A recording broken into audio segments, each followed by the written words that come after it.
সম্মানিত দর্শক, আজকে আমরা উপস্থিত হয়েছি বাংলাদেশের বর্তমান সময়ের আলোচিত ফুটবল বিশ্বকাপ নিয়ে। আমাদের বাঙালিদের মধ্যে যে উন্মাদনা কাজ করেছিল এবং আমরা উৎসাহের সাথে যেই খেলাটি 2026 সালে ফিফা বিশ্বকাপ উপভোগ করেছি, তারই ধারাবাহিকতায় বাংলাদেশে একটি আলোচিত ঘটনা ঘটেছে। সেটি হচ্ছে টিএসসির মোড়ে খেলা দেখার সময় একটি আবেগপ্রবণ ভাষায় একটি শব্দ ব্যবহার হয়েছে। সেটি হচ্ছে পৃথিবীর বর্তমান সময়ের শ্রেষ্ঠ খেলোয়াড় যাকে সম্বোধন করা হয়, তিনি হচ্ছে লিওনেল মেসি, আর্জেন্টিনার একজন প্লেয়ার। ওনাকে ভালোবাসা এবং আবেগের জায়গা থেকে আমাদেরই দেশের একজন ছেলে, আমাদের ভৈরবের ছেলে সুজন পাশা, উনি আবেগে আপ্লুত হয়ে এবং ভালোবাসার জায়গা থেকে সে একটি শব্দ বলেছে, মেসি আমার আব্বা লাগে, মেসি আমার আব্বা। এই শব্দটি ব্যবহার করার কারণে সারা বাংলাদেশে বিষয়টি নিয়ে আলোচনা সমালোচনার জন্ম দিয়েছে এবং বর্তমানে ফেসবুকে একটি ট্রেন্ডিং ভিডিও হিসেবে চলছে। সেই উপলক্ষে আমরা সবার আগে যে কোনো আলোচনা ঘটনা নিয়ে নাগর টিভি আপনাদের সাথে থাকে, আপনাদেরকে এই ঘটনার বিস্তারিত জানার জন্য নাগর টিভি সবসময় আপনাদের সাথে থাকে।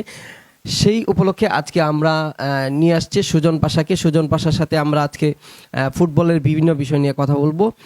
ধন্যবাদ আজকে আমাদের সাথে উপস্থিত থাকার জন্য সুজন পাশা, ধন্যবাদ। আপনি কেমন আছেন? আসসালামু আলাইকুম।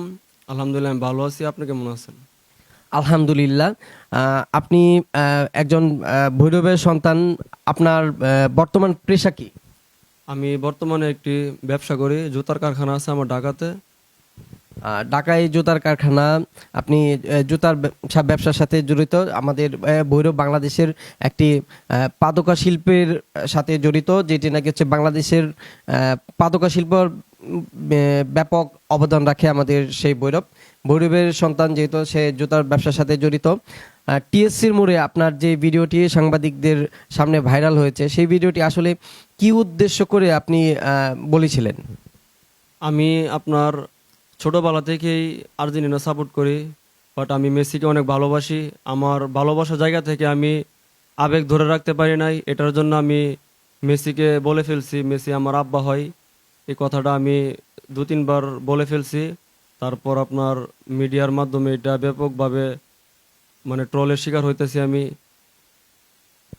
আচ্ছা, আপনি যে ট্রোলের শিকার হচ্ছেন, আপনি পারিবারিক কিংবা সামাজিকভাবে আপনি কি এই জন্য কি হেনস্থার শিকার হচ্ছেন? এটা কি অনেকে দেখা যায় হিরো আলম কিংবা অন্যান্য যেই মানুষগুলো আমরা ট্রেন্ডিং টপিকে থাকে, ওনাদেরকে দেখি যে ভাইরাল হওয়ার জন্য অনেক কিছু অনেকে করে। আপনি কি ভাইরাল হওয়ার জন্য এই কাজটি করেছিলেন? না না ভাই, এটা একদমই ভাইরাল হওয়ার জন্য না। আমি আমার আবেগে থেকে আমি ওনাকে আব্বা বলছি, কারণ আমি ওনাকে অনেক ভালোবাসি। আমি ওনার খেলা সব সময় দেখি। আমি মানে ওনার খেলা আমি প্রতিনিয়ত আমি দেখি। আমি ওনাকে আমার আবেগের জায়গা থেকে আমি বলছি উনি আমার আব্বা হয়।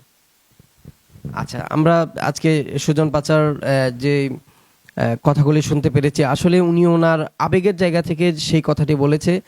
ব্যক্তিগতভাবে সুজন পাশাকে আমি ছোট থেকে চিনি, যেহেতু আমার এলাকারই সন্তান। সুজন পাশা সত্যি একজন সরল মনার মানুষ। উনি আসলে মেসিকে আব্বা বলে ভাইরাল হবে, উনি কখনো কোনো কন্টেন্ট বানিয়েছে আমি দেখিনি। সে কন্টেন্ট বানায় না। যদি কন্টেন্ট বানাতো আমরা ধরে নিতাম সে ভাইরাল হওয়ার জন্য সেটা করেছে। আর যদি কন্টেন্ট বানাইতো, সেই কন্টেন্টটা কিন্তু তার ফেসবুক ওয়ালে সে পোস্ট করতো। যখন বিভিন্ন যোগাযোগ মাধ্যমে বা ফেসবুকে যখন ভিডিওটি ব্যাপক পরিমাণে ভাইরাল হয়, নেগেটিভ আলোচনা হয়, তখন উনি এই বিষয়টি নিয়ে সোশ্যাল মিডিয়ায় উনি লাইভে কিছু কথা বলেছেন। সেই বিষয়গুলো আমরা শুনবো, যে উনি লাইভে পরবর্তীতে দর্শকদের উদ্দেশ্যে কি বলতে চেয়েছিলেন। আমি যখন আপনার খেলাটা হয়, এই খেলার পরে আমাকে সাংবাদিকে জিজ্ঞাসা করে, তখন আমি আবেগে বইলা ফেলাই। তারপরে আমি সকালে ঘুম থেকে উঠে আমি ফেসবুকে ঢোকার পর দেখি আমাকে নিয়ে প্রচুর পরিমাণ সমালোচনা হইতেছে যে আমি মেসিকে আব্বা বলছি। কিন্তু বিষয়টা এরকম না। আমি প্রায় 15-16 মিনিট আমার কাছ থেকে তারা ইন্টারভিউ নিয়েছে। আমি অনেক কিছুই বলেছি যে মেসি আমার আব্বা হয়, কিন্তু আমি তাকে আমার খেলার দিক দিয়ে আমি বলছি। কিন্তু আমাকে জন্ম দিয়েছে আমার পিতা, উনি তো সেরা। উনি তো মুসলমান, কিন্তু মেসি তো খ্রিস্টান। আমি ওনাকে মানে আমার ইসলাম ধর্মকে আমি ছোট করার জন্য আমি ওনাকে আব্বা বলি নাই। আমি আমার খেলার দিক দিয়ে আমি ওনাকে ভালোবাসি, এটার জন্য আমি ওনাকে আব্বা বলছি। আচ্ছা, আমাদের নাগর টিভিতে ওনার একটি যে ভাইরাল ভিডিওটি ছিল সেটি আপলোড করা হয়েছিল। সেই ভিডিওতে আমরা দেখেছি মোটামুটি 2 মিলিয়নের কাছাকাছি ভিউজ হয়েছে।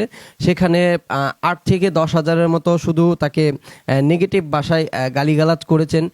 গালিগালাজের যে বিষয়টা সেটা আপনাকে যে প্রচণ্ড লেভেলে গালিগালাজ করছে এবং বলছে যে সে খ্রিস্টান ধর্ম নিয়ে কথা বলছে, এই বিষয়টা আপনার কাছে কেমন?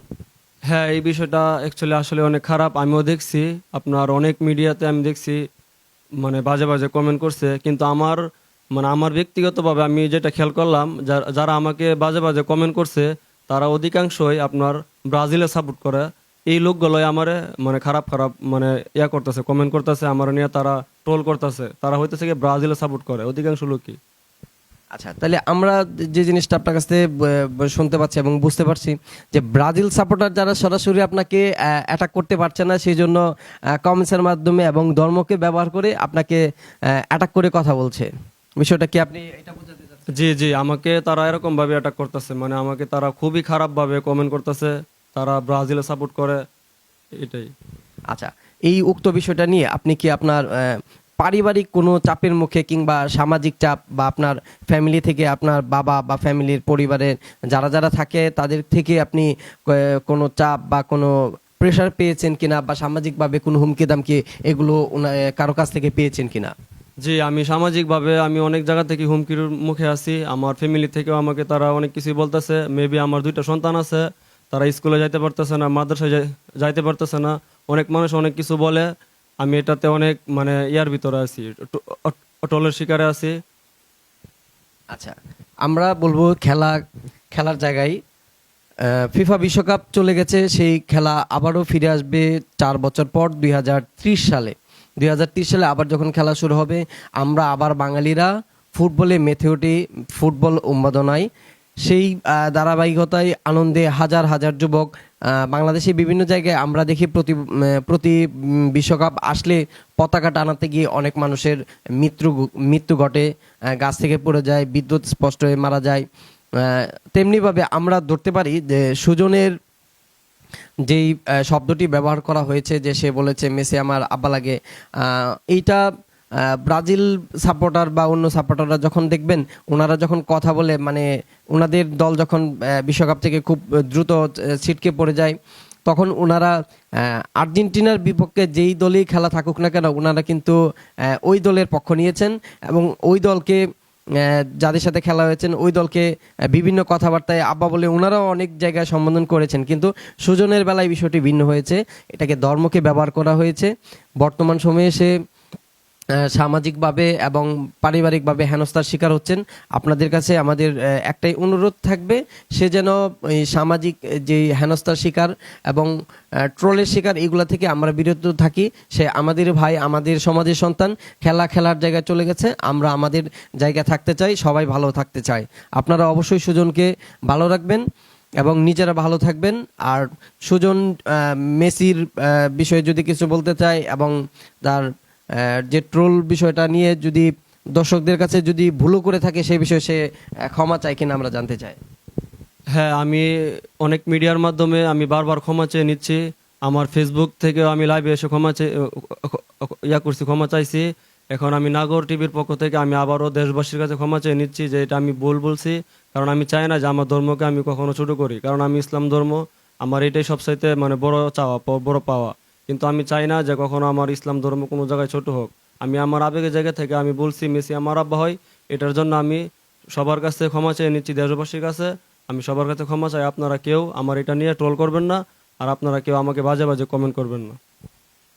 ধন্যবাদ আজকের নাগর টিভির এই সুজনকে, যে নাগর টিভির মাধ্যমে দর্শকদেরকে একটি মেসেজ দিতে চেয়েছেন যে ওনাকে নিয়ে ট্রোল করবেন না, ওনাকে সাধারণ মানুষ সাধারণ জীবনযাপন করার সুযোগ দিন।